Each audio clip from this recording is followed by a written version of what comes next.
প্রধান উপদেষ্টা যাচ্ছেন না, তিনি চলে যাবেন এমনটাও বলেননি, তিনি অবশ্যই থাকছেন। উপদেষ্টা পরিষদের বৈঠক শেষে একথা জানিয়েছেন পরিকল্পনা উপদেষ্টা ওয়াহিদউদ্দিন মাহমুদ।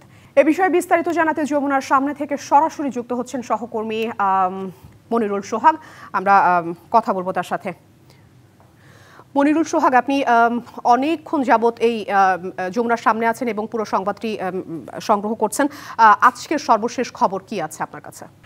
আপনি জানেন যে আফরিন আসলে যে পরিস্থিতি চলছে গত কয়েকদিন ধরে, এবং প্রধান উপদেষ্টা পদত্যাগ করতে পারেন এরকম একটি গুঞ্জন প্রথম সামাজিক মাধ্যম এবং তারপরে বিভিন্ন গণমাধ্যমে এসেছে। সেই তথ্য থেকে কিন্তু মূলত এক ধরনের পরিস্থিতি তৈরি হয় এবং সেই পরিস্থিতি থেকে কিন্তু আজকে বিএনপি এবং জামায়াতের সাথে বৈঠকে বসছেন প্রধান উপদেষ্টা, এবং সেটি কিন্তু সন্ধ্যা 7:30টায় বিএনপির সাথে এবং রাত 8:30টায় জামাতের সাথে বৈঠক অনুষ্ঠিত। এর মধ্যে কিন্তু আরেকটি খবর যেটি এখন সবার কাছে আলোচিত এই মুহূর্তে এবং সবার আগ্রহের কেন্দ্রে রয়েছে, সেটি হচ্ছে সর্বদলীয় বৈঠক নিয়ে, অর্থাৎ আগামীকাল রোববার সর্বদলীয় বৈঠকের কিন্তু আহ্বান করা হয়েছে প্রধান উপদেষ্টার পক্ষ থেকে। সেই তথ্য কিন্তু এরই মধ্যে গণমাধ্যমের মাধ্যমে সাধারণ মানুষ যারা রয়েছেন, দর্শক যারা রয়েছেন, তারা কিন্তু সেটি জানেন। তো সব মিলিয়ে আসলে সেই বৈঠকে আসলে কি হতে পারে, আজকের বৈঠকে কি আলোচনা হতে পারে, সেই বিষয়টি নিয়ে সাধারণ মানুষের মধ্যে ব্যাপক ধরনের আগ্রহ রয়েছে। তবে স্বাভাবিকভাবে আজকের যে বৈঠক, সেই বৈঠকে আসলে গত 2-3 দিন ধরে যে আলোচনা চলছে, সেই আলোচনা নিয়েই মূলত এখানে আসলে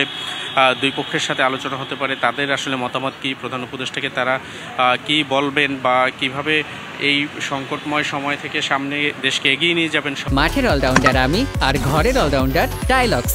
টাইলক্স টয়লেট ক্লিনার, ক্লিন মানেই টাইলক্স। সবাই মিলে সেই আলোচনাগুলো এখানে হবে এবং আগামীকালকের যে সর্বদলীয় বৈঠক রয়েছে, সেই বৈঠকেও কিন্তু আসলে এই বিষয়গুলো আলোচিত হবে। তবে নতুন করে যাত্রা শুরু হওয়ার পরে প্রধান উপদেষ্টার পদত্যাগ গুঞ্জন এবং এই টানাপোড়েনের মধ্য থেকে সর্বদলীয় বৈঠকের যে আহ্বান করা হলো বা ডাক দেওয়া হলো, সেটি কিন্তু আসলে বলা যায় যে খুবই গুরুত্বপূর্ণ এবং খুব স্পর্শকাতর একটি সময় নিশ্চয়ই চলছে। এই সময় না হলে এই ধরনের বৈঠকের কিন্তু আয়োজন হয়তো হতো না। তবে সবাই প্রত্যাশা করছেন যে কোনো সংকট, যে কোনো পরিস্থিতি থেকে উত্তরণ হয়ে বাংলাদেশ সামনে এগিয়ে যাবে এবং সরকার যাতে সুষ্ঠুভাবে তার সংস্কার এবং সামনে যে নির্বাচন সেই দিকে ধাবিত হতে পারে, সেই বিষয়ে আসলে প্রত্যাশা রয়েছে।